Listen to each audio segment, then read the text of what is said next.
젊은이들에게 아주 인기가 있는 최대호 시인님이 계세요. 그분의 시 가운데 너를 보며 라는 시가 있습니다. 이 시를 소개해 보면 너의 뒷모습을 보면 다가가고 싶고, 너의 볼을 보면 만지고 싶고, 너의 입술을 보면 입 맞추고 싶고, 너의 눈을 보면 어떻게 하고 싶겠어요? 보고 싶을 것 같습니다. 네. 근데 최재호님은 어떻게 너의 눈을 보면 어떻게 시구를 썼냐면은 쌍수했구나. 쌍수는 쌍꺼풀 수술인 거 아시죠? 그러니까 너의 입술을 보면 입 맞추고 싶고, 너의 눈을 보면 쌍수했구나. 이게 시예요.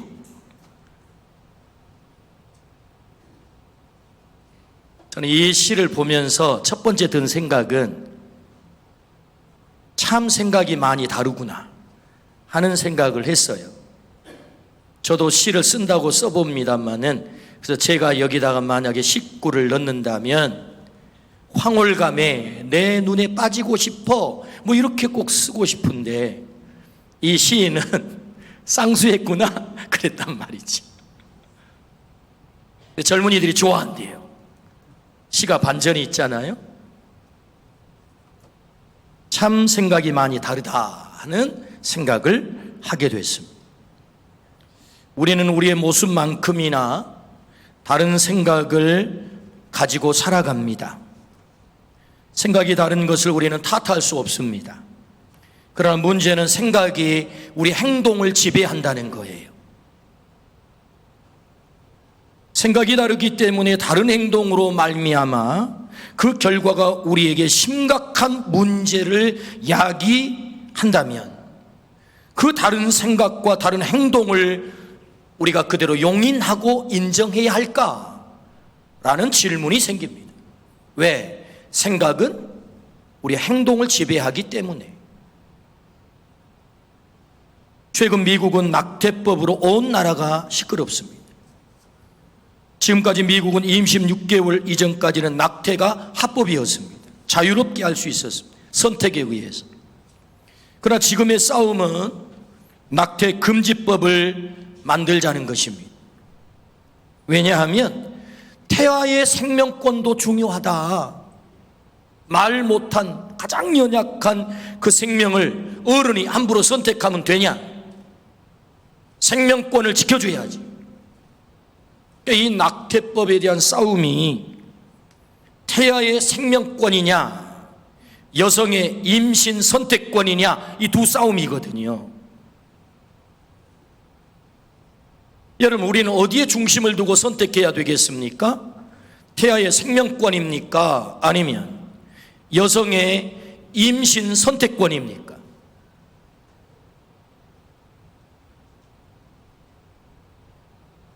근데 놀랍게도 이걸 결정하는데 무엇이 이 선택을 결정하느냐 하면 진보적 사고를 하느냐, 보수적 생각을 하느냐가 결정을 해요. 다시 말하면 이념에 따라서 행동이 전혀 다르게 갈린단 말입니다. 그래서 진보주의자들은 낙태 찬성, 보수주의자들은 낙태 반대, 이렇게 나가는 거죠. 이제 우리는 물어야 합니다. 우리의 행동을 결정하는 최종적 기준이 뭐냐?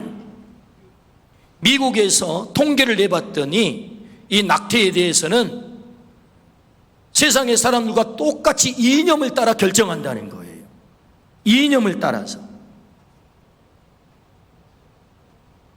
우리가 물어야 돼요. 우리 행동의 결정을 뭐가 기준이 되어서 할 거냐? 이념이냐? 성경이냐? 이념이냐? 성경이냐? 한 생명이 사느냐 죽느냐를 결정하는데 무식해서 몰라서 하는 것이 어쩔 수 없다 손 치더라도 그렇게 모르면 가르치면 되지요. 그러나 이 시대는 몰라서가 아닙니다. 한 생명의 생사 여탈권이 이념에 의해서 결정이 된다고요. 생각에 의해서, 자기 생각에 의해서 결정이 된다고. 생명 살고 죽음이 우리의 생각과 이념에 의해서 결정된다면 이 얼마나 무서운 일입니까? 구체적인 예를 한번 들어볼까요? 한 엄마가 9번째 아이를 가졌어요. 낳아야 됩니까? 말아야 됩니까? 너무너무 힘들고 가난하고 먹고 살 것도 없고 또 이미 낳아놓은 8자식 감당하기도 벅차니까 아이고 이것 안 되겠다, 이거 없애야지, 이런 마음을 먹은 거예요. 그래서 주변 아줌마한테 물어봤더니 높은 데서 떨어지면 없어진다는 거예요. 그래서 높은 데서 떨어졌어요. 그런데 안 없어져. 또 주변 아줌마한테 물어봤더니 홍어를 톡하게 삭혀가지고 그거 먹으면 뚝 떨어진다. 그래서 홍어를 갖다가 톡하게 삭혀가지고 먹었는데도 안 떨어져. 입천정만 벗겨지지. 어찌나 이 아기가 생명력이 강한지, 그래서 결국 이 생존권 싸움에서 이겨가지고 아이가 태어났어요. 그 아이가 김원웅입니다, 여러분.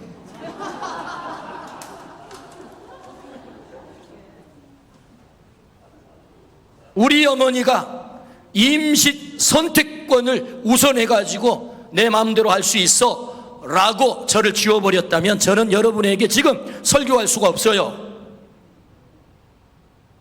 이 얼마나 무서운 얘기입니까?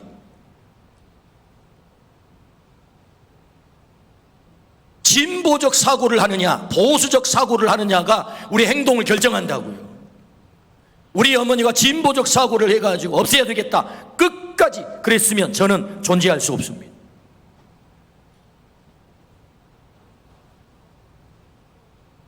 물론 우리 어머니는 잘 몰랐어요. 뭐 진보 보수일 거 없습니다.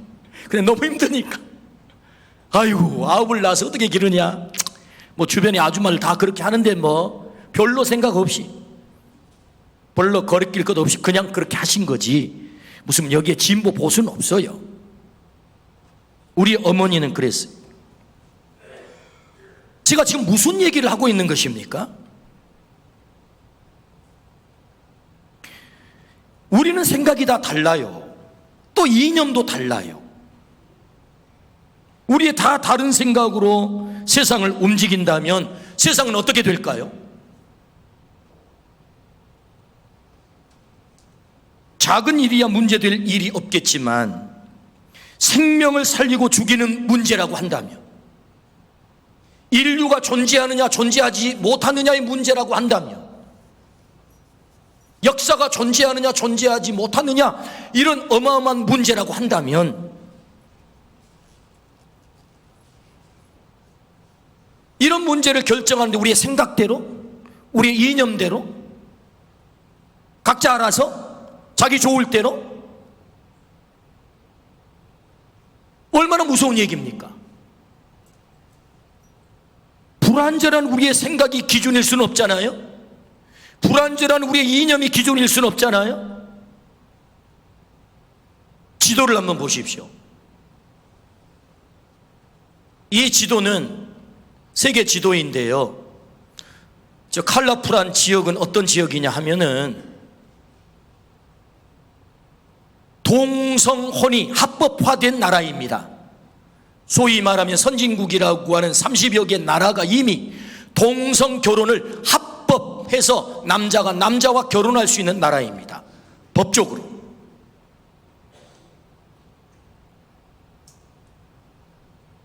(2001년) 네덜란드를 필두로 해서 2015년 미국까지 합법화되었습니다.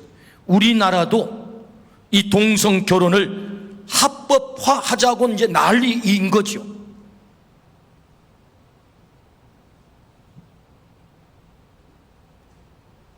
우리는 이 문제 앞에서 어떤 답을 가져야 할까요? 우리의 생각, 우리의 이념, 그 그 불완전한 생각으로 결정하면 되겠습니까? 도대체 하나님이 기뻐하신 답은 뭘까? 인간을 최초 디자인하시고 이 우주를 디자인하신 하나님의 뜻은 뭘까? 여기에서 답을 찾아야 되는 것 아닐까요? 내게서 답을 찾을 수 있을까요? 그렇다면 하나님은 어떤 답을 가지고 계실까? 오늘 좀 주제가 좀 어려운 주제입니다. 무거운 주제이기도 하고요. 그러나 이 시대에 꼭 필요한 말씀이기 때문에 제가 새벽에 기도를 하는데 강력하게 제 마음을 때려요. 이 말씀을 꼭 전해야 된다고. 오늘 본문의 이 문제를 명쾌하게 우리에게 가르쳐 줍니다. 첫 번째, 세상이 왜 이렇게 되었을까? 이제 진단을 한번 해봅시다. 로마서 1장 18절입니다. 하나님의 진노가 불의로 진리를 막는 사람들의 모든 경건하지 않음과 불의에 대하여 하늘로부터 나타나나니 불의로 진리를 막는 사람들이 나타났대요. 이게 진단이에요. 그래서 하나님의 진노가 그들을 위해 하늘로부터 나타난다라고 말씀하죠.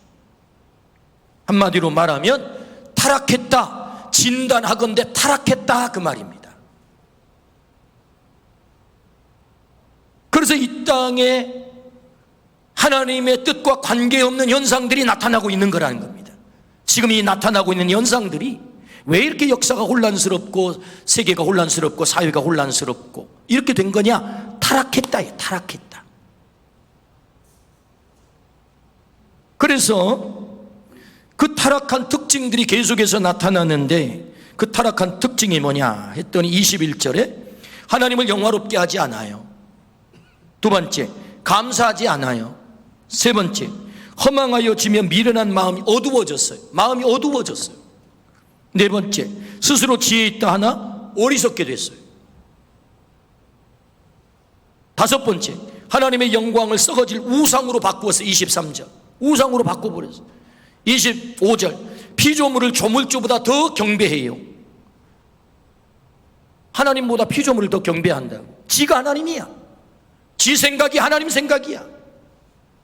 지 이념이 하나님 이념이야. 일곱 번째, 마음에 하나님 두기를 싫어해요.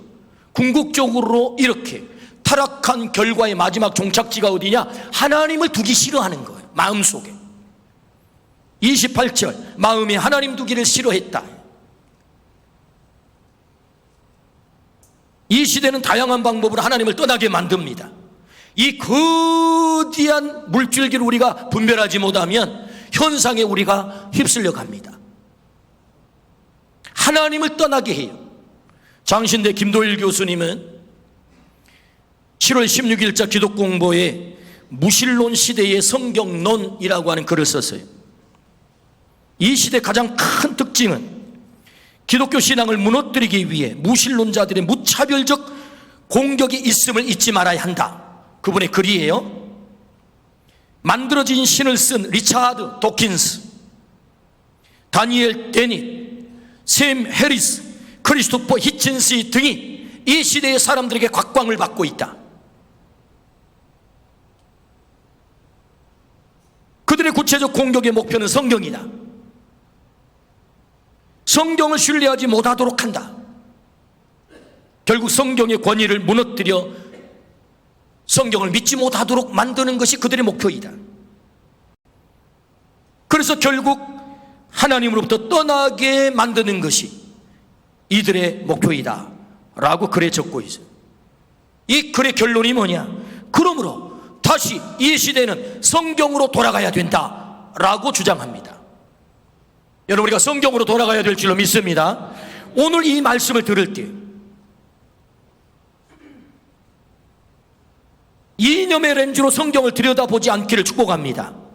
오늘 여러분들이 말씀을 들을 때 이미 여러분의 머릿속에 형성되어 있는 이념이 있어요. 여러분의 생각이 있다고요. 사회 판단 능력이 있다고요. 그거 다 내려놓고 성경으로 성경을 들여다봐라. 아멘 하십시다. 성경의 렌즈를 가지십시오. 이념의 렌즈를 내려놓고 오늘 성경의 렌즈를 가지세요. 이 무신론 시대에 무차별 공격 앞에 우리가 살아남을 수 있는 것은 다시 성경으로 돌아가는 것이다. 지금 벌어지고 있는 모든 문제의 기준이 성경이 되면 다 해결이 됩니다. 그러나 문제는 성경을 따르지 않는 데 있죠. 심지어는 믿는 자들도 성경을 따르지 않아요. 지 생각대로 결정하고 지 생각대로 판단하니까 똑같이 믿지 않는 사람들과 똑같이 낙태하는 것입니다. 성경에서 생명은 언제부터입니까? 난자와 정자가 만나는 순간부터 생명이에요. 예수님의 어머니 마리아가 엘리사벳을 방문했을 때 뱃속에 있는 태 속에 있는 세례 요한이 반응하잖아요. 그 예수님 마리아에 향해서 뭐요? 생명이라는 거지.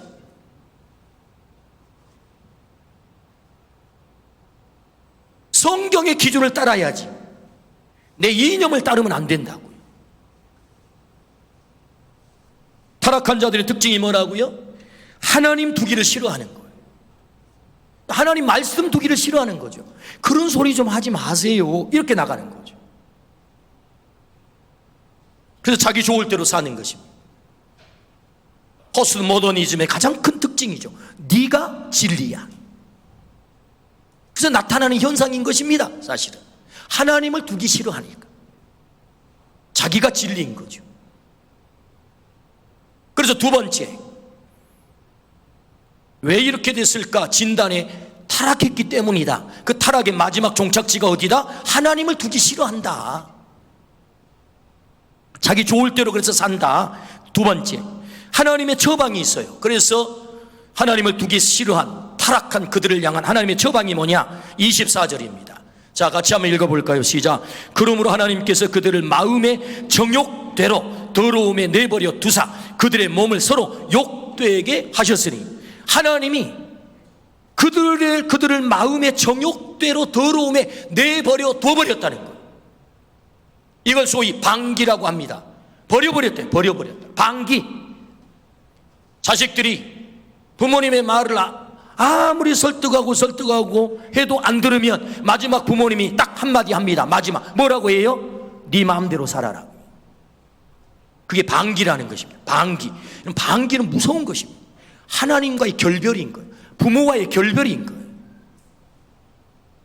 그래서 결국 하나님의 처방이 뭐냐? 방기, 정욕대로 더러움에 내버려 두사, 이렇게 됐다는 거예요. 그래서 세 번째, 이 방기의 결과가 뭐예요? 이렇게 버려버린 방기된 인간에게 나타난 일이 뭐냐? 자, 오늘 26절부터 27절입니다.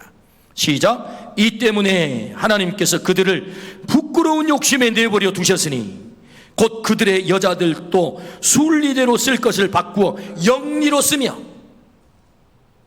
순리를 따르지 않고 영리를 따랐다는 것입니다. 여자가 남자로 만족하지 못하고 여자로 만족한다는 거예요. 여자가 여자로 만족한다는 거예요. 그 다음, 그와 같이 남자들도 순리대로 여자 쓰기를 버리고 서로 향하여 음욕이 불일 듯하며 남자가 남자와 더불어 부끄러운 일을 행하여 그들의 그릇됨에 상당한 보응을 그들 자신이 받았느니라. 결과가 뭐냐? 이 시대에 나타나는 이 현상이라는 거예요. 순리를 따르지 않고 영리를 따르게 됐다. 그게 방기의 결과인 거예요. 타락의 결과.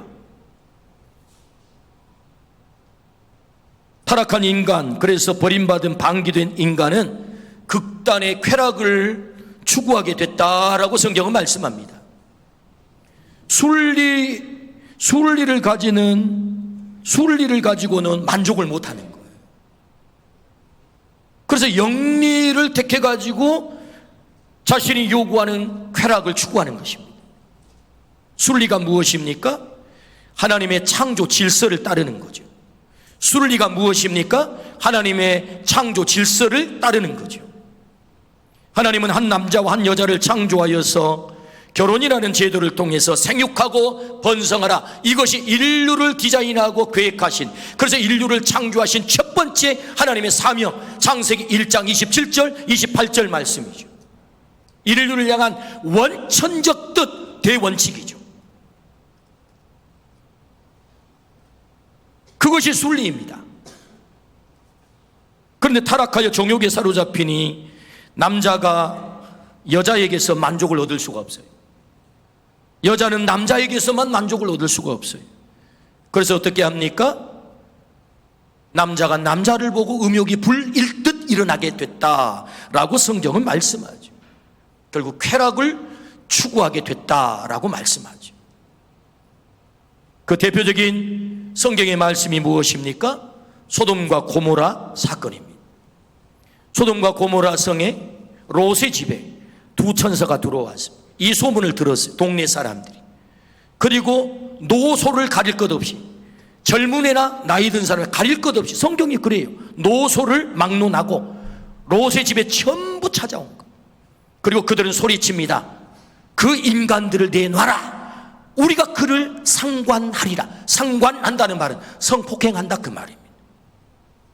천사는요, 히브리 단어는 성이 있거든요. 남성 명사, 여성 명사. 천사는 남성 명사거든요. 통상 남성으로 알려져 있거든요. 근데 남자들이 찾아와가지고 그들을 끌어내라. 우리가 밤새 그를 상관하겠다. 하나님은 도저히 보아줄 수가 없었던 거예요. 그대로 둘 수가 없었어요. 그래서 불과 유황으로 소돔과 고모라를 멸망시킨 줄로 믿습니다. 이건 샘플이죠. 샘플이죠. 결국 동성 성욕구는 타락한 인간의 극단의 정욕적 모습인 것을 우리는 성경을 통해서 알게 되는 것입니다. 우리가 여기서 잠깐 이 용어 정리를 좀 하고 지나가야 되는데요. 동성애, 같을 동자에 성별 성자에 그리고 애, 사랑의 자를 쓰니까 이 단어가 가지고 있는 개념이 굉장히 긍정적이고 아름다워요. 뷰티풀 러브 같아요. 동성애, 사랑해야죠. 사람이 사랑하지 않으면 됩니까? 근데 정확하게 이 용어가 우리에게 헷갈리게 만드는 거예요. 이 함정에 빠지면 안 돼요. 정확하게 이 용어는 뭐냐? 동성간 성욕구자라고 해야 돼요. 정확한 용어는 동성간 성욕구자다. 그래서 27절 하반절에 그들의 그릇됨에 상당한 보응을 받았다. 오늘 본문 27절에 그들은 아버지를, 오늘 로마서 1장 27절에 보면 하반절에 그들의 그릇됨에 상당한 보응을 그들 자신이 받았느니라 라고 말씀을 하세요. 이 보응이 뭘까? 주경가 핸드릭스는 죄책감, 불면, 정서적 중압감, 절망감이라고 합니다. 그렇게 해석을 했어요. 주경가 렌스키는 이 보응이란 죄에 방치되어 버린 본성을 말한다 그랬어요. 죄에 아예 그냥 방치가 돼버리는 거예요.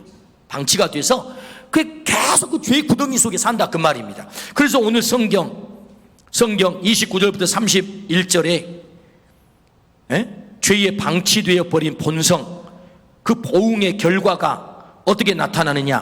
그러니까 죄의 구덕에서 결국 살도록, 그게 보응이다. 그게 보응, 상당한 보응. 그래서 21가지 죄가 열거되는데 불의, 추악, 탐욕, 악이 가득, 시기, 살인, 분쟁, 사기, 악독, 수군수군, 비방, 하나님께서 미워하시는 자, 능욕, 교만, 자랑, 악을 도모, 부모 거역, 우매, 배약, 무정한 자, 무자비한 자. 왜 이런 죄목들을 열거하고 있는 것입니까? 이게 바로 상당한 보응을 받게 되니까 그 죄에 방치되어 버린 거잖아요. 방치되다 보니까 죄의 구덩이에서 사는 거예요. 나타나는 일들이 이런 일들이라는 거예요. 그럼 이런 죄에 빠진 사람들에 대해서 성경은 뭐라고 말씀합니까? 32절. 자, 이 말씀은 굉장히 중요한 말씀이기 때문에 같이 읽습니다. 시작. 그들이 이 같은 일을 행하는 자는 사형에 해당한다고. 거기 밑줄 그으세요. 뭐에 해당이 돼요? 사형에 해당한다고. 하나님께서 정하심을 알고도 하나님 정하셨어요. 뭐다? 사형이다. 사형이다. 자기들만 행할 뿐 아니라 또한 그런 일을 행하는 자들을 옳다 하느니라. 그러니까 여러분, 오늘 이 21가지 이 죄목뿐만 아니라 남자가 남자를 바라보고 음욕이 불일듯 일어나는 이 동성강성 욕구를 포함한 이 21가지의 죄를 범하게 됐을 때 어떤 처벌이 내려져요? 사형에 해당한다고 하나님께서 정하심을 알고도 자기들만 행할 뿐 아니라 또한 그 일을 행하는 자들을 옳다라고 한다는 것입니다.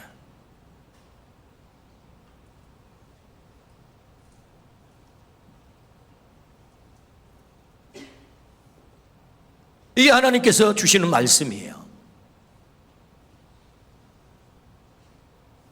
7월 16일 어제죠. 토요일입니다. 서울시청 광장에서 성소수자들이 행사를 했습니다. 놀라운 것은 그 연단에 미국의 대사, 1년 6개월 동안 공석에 있던 자리에 대사가 최근에 부임을 했는데 첫 번째 우리나라에 와서 공식적인 행사가 뭐냐? 퀴어 축제에 연단에 서서 당신들이 오라를 지지 연설한 거예요. 자신의 파트너도 남자입니다. 미국은 우리나라에 그런 대사를 보냈습니다.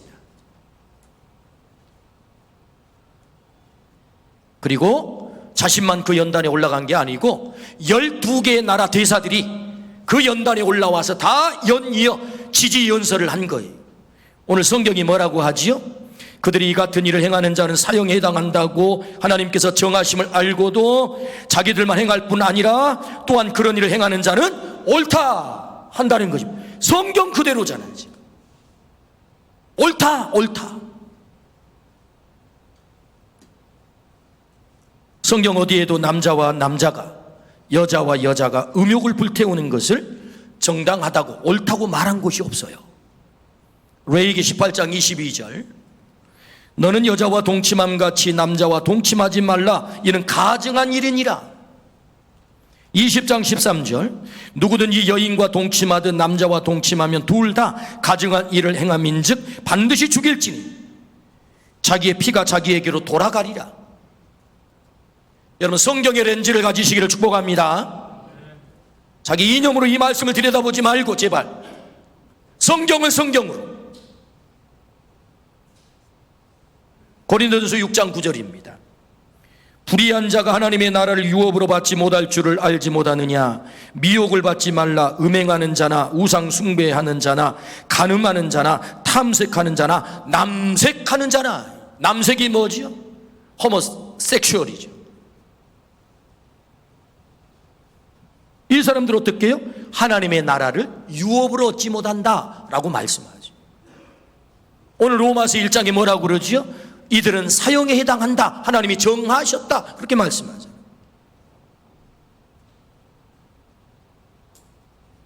오늘 이 말씀을 들으면서 여러분 불편함이 없기를 주의 이름으로 축원합니다. 내 이념을 수정하려면 좀 불편해집니다. 그러나 여러분 성경의 관을 가져야지, 성경으로 우리의 삶을 판단해야지 내 이념과 내 생각이 내 기준이 될 수 없다. 그렇다면 이제 질문이 생깁니다. 우리는 어떻게 해야 됩니까? 큰 두 번째, 그렇다면 우리는 어떻게 해야 되느냐? 요한복음 8장 11절입니다. 요한복음 8장 11절 같이 읽습니다. 대답하되 주여 없나이다. 예수께서 이르시되 나도 너를 정죄하지 아니하노니 가서 다시는 죄를 범하지 말라. 아멘. 가늠하다 현장에 끌려온 이 여인을 향한 예수님의 말씀입니다. 현장범, 율법의 법으로는 벌써 돌로 때려 죽여라. 죽여도 문제가 되지 않아요. 현장에 가늠하다 끌려왔기 때문에. 현장범이니까. 근데 예수님 뭐라고 그러세요? 나도 너를 정죄하지 않겠다. 여인에게 기회를 주는 거예요. 다시 말하면 우리는 어떻게 해야 됩니까? 라고 했을 때 죄인을 사랑하라 라고 말씀하세요. 여러분, 죄인을 사랑하기를 축복합니다. 죄인을 사랑하라 라고 말씀하세요. 이게 중요한 것입니다. 혐오하라 라고 말하지 않아요. 사랑하라 라고 말씀하세요. 주님도 정죄하지 않아요. 다시 기회를 주세요. 여기서 우리가 분명히 기억해야 될 것은 사람과 행위를 구별해야 됩니다. 사람과 행위를 구별해야 된다. 예를 들면 살인을 저질렀어요. 살인했기 때문에 그 인간을 미워해야 됩니까? 아닙니다. 살인자도 사랑해야죠. 그러나 그 죄는 미워해야죠. 그 죄를 지지할 수는 없잖아요.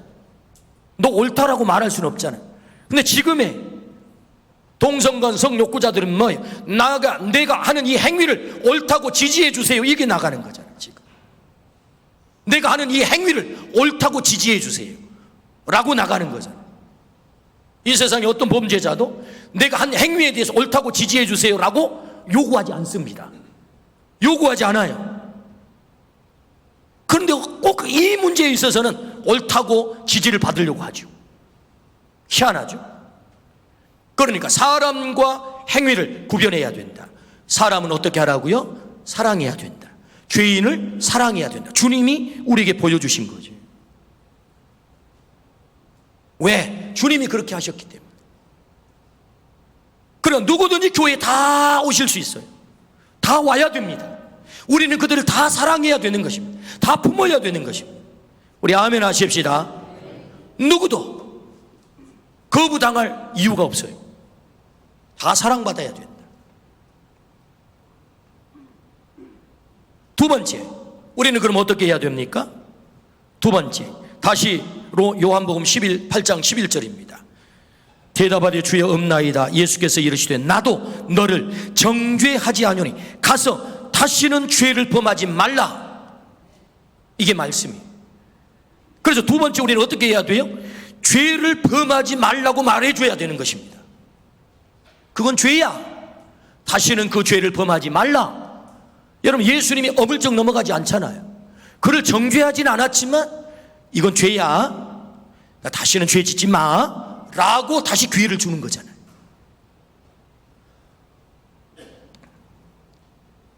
사회 분위기가 엄청나게 바뀌었습니다. 소위 선진국이라는 30개 나라가 동성혼을 합법화했습니다. 그래서 우리의 머릿속에, 우리의 피부에는 벌써 그건 뭐 앞서가는 나라들이 다 그렇게 했다 그러니까 뭐 별거 없겠네, 뭐 문제 없겠네, 이런 생각들이 스멀스멀 이미 우리 가까이에 들어와 있는 것입니다. 그리고 우리 개인적으로 생각을 해보면 그거 찬성해야 세련돼 보이거든요. 있어 보이거든요. 뭔가 배운 것 같아 보이거든요.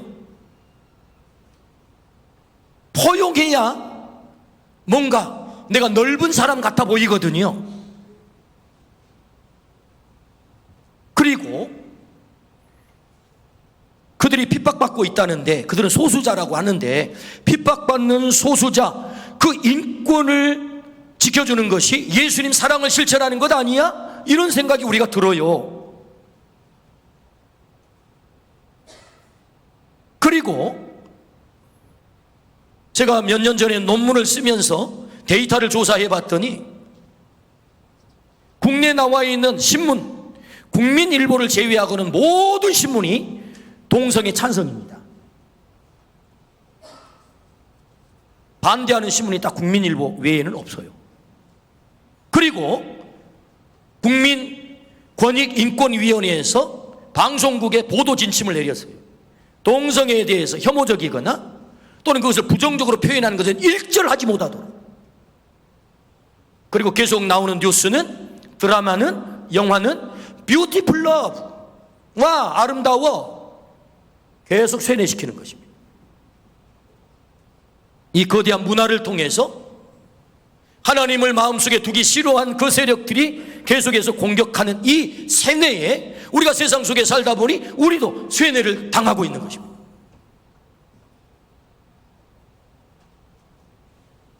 그리고 안타깝게도 동성애를 앞장서서 반대하는 사람들이 우리 정치적인 이 지형과 맞물려 태극기 부대와 섞인 거예요. 태극기 부대랑. 뭐랑 섞였다고요? 태극기 부대랑 섞인 것입니다. 그래서 이 태극기 부대와 섞여서 동성성 욕구자를 반대를 하면서 혐오를 한 것입니다.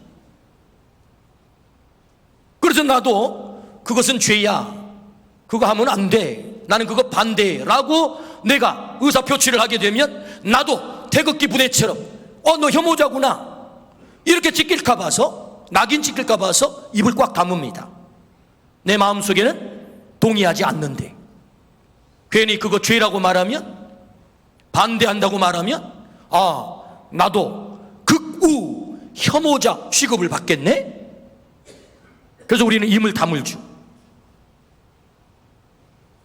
주님은 어떻게 하셨습니까?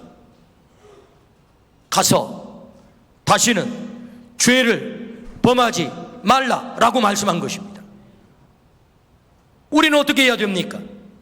죄라고 인정하고 죄라고 알리고, 그리고 그 말을 해줘야 되는 것입니다. 그건 죄야. 우리 자녀들에게 말해줘야 되는 것입니다. 이 법이 통과가 되면 유치원에서부터 교육을 받습니다. 우리는 내 감정에 따라서 성을 선택할 수 있어, 이렇게 말이에요. 유치원에서부터 그렇게 교육받게 되는 것입니다. 진짜 사랑하는 것은 자신의 행위가 죄임을 알고 회개하고 돌아오게 만드는 거예요. 그게 진짜 사랑하는 것입니다. 회개하고 돌아오게 하는 거예요. 몇 년 전에 판교에 있는 우리들 교회 컨퍼런스에 참석을 했어요. 거기 간증, 여자분인데 간증자가 나와요. 근데 이분이 자기를 소개하는데 저는 레즈비언이었습니다 라고 소개를 했어요. 간증자가. 많은 목사님들이 앉아 계십니다. 예수님을 만나기 전까지 저는 그것이 죄인 줄 몰랐습니다. 그래서 한 여인을 만나 10여 년 동안 함께 부부로 살았습니다. 그런데 제가 예수님을 만나고 보니 이것이 얼마나 무서운 죄인지를 깨달았습니다. 처절하게 회개를 했습니다. 그리고 저는 그것을 끊었습니다. 헤어졌습니다. 그래서 처절하게 회개를 하고 주님 앞에 돌아와 신실하게 신앙하는 모습을 보고 목사님께서, 우리 자매님은 자매님과 같은 아픔을 겪는 분들이 많아요. 그 일을 위해서 당신이 쓰임받으면 좋겠어요 라고 사역을 맡긴 거예요. 그래서 목사님들 앞에 나와서 간증을 한 거예요. 저는 레즈비언이라고. 그리고 구역장을 맡겨주셨어요. 그 구역에는 그런 사람들이 많아요. 그들을 치유하는 것입니다. 진정한 사랑은 그것이 죄임을 깨닫고 돌아와 회개하는 것입니다. 할렐루야. 홀리 라이프 처치 목회를 하시는 이 요나 목사님이 계세요. 그분도 역시 동성애자였어요. 자신이 동성애자임을 밝혀졌을 때 자기 어머니가 너무 충격을 받고 스스로 목숨을 끊으셨어요. 이 아픔을 겪으셨어요. 이게 사람 사는 꼴이 아니구나, 사람 사는 방법이 아니구나. 그리고 그가 하나님 앞에 돌아온 거예요. 어렸을 때 믿었던 그 하나님 앞에 그가 돌아온 거예요. 처절하게 회개를 했어요. 하나님께서 그를 부르셨어요. 신학 공부를 하게 하셨어요. 그래서 목사님이 되셨어요. 그래서 지금은 홀리 라이프 처치를 하면서 탈동성애 운동을 하고 계시는 것입니다. 하도 언론에서 기자들이 동성애는 뷰티풀 러브야 라고 하도 그렇게 써대니까 그 언론을 향하여서 목사님이 일갈하신 유명한 말이 있어요. 그 말이 어떤 말입니까? 그렇게 동성애가 좋거들랑 그 인생 당신이 직접 한번 살아보세요. 일갈을 했어요. 결론입니다. 수십억을 들여서 지리산에 반달곰을 방사했습니다. 왜? 우리나라 지리산에 옛날에 반달곰이 살았는데 다 멸종되어 생태계가 파괴됐다. 그러니 생태계를 다시 복구시켜야 되겠다 하고 수십억을 들인 반달곰 프로젝트를 가동하고 있습니다. 그래서 이 생태계를 다시 복원하기 위해서, 건강한 자연을 지켜내기 위해서 이 복원 프로젝트에는 순놈끼리만 집어넣어야지, 암놈끼리만 집어넣어야지. 그런 미련한 인간이 어디 있겠어요? 적어도 그 생태계를 지켜내려면, 다시 복원하려면 어떻게 해야 되겠습니까? 건강한 암수를 갖다 집어넣어야지. 그래서 반달곰이 지리산에 들어가 잘 살아가지고 새끼들을 낳기 시작했어요. 개체수가 많아졌습니다. 보고에 의하면 약 한 20에서 30마리쯤 된대요. 뭐 하려고 이렇게 수십억의 돈을 들여가지고 사람도 아니고 동물들을 집어넣어가지고 이 일을 하고 있는 것입니까? 건강한 생태계를 보존하자는 것 아니에요? 지금 이 시대의 가장 심각한 문제가 뭡니까? 왜 우리가 코로나로 고통당하고 있는 거예요? 지금 생태계가 깨졌다는 거잖아요. 그래서 우리가 감당할 수 없는 이런 일들이 벌어지고 있다는 것 아닙니까?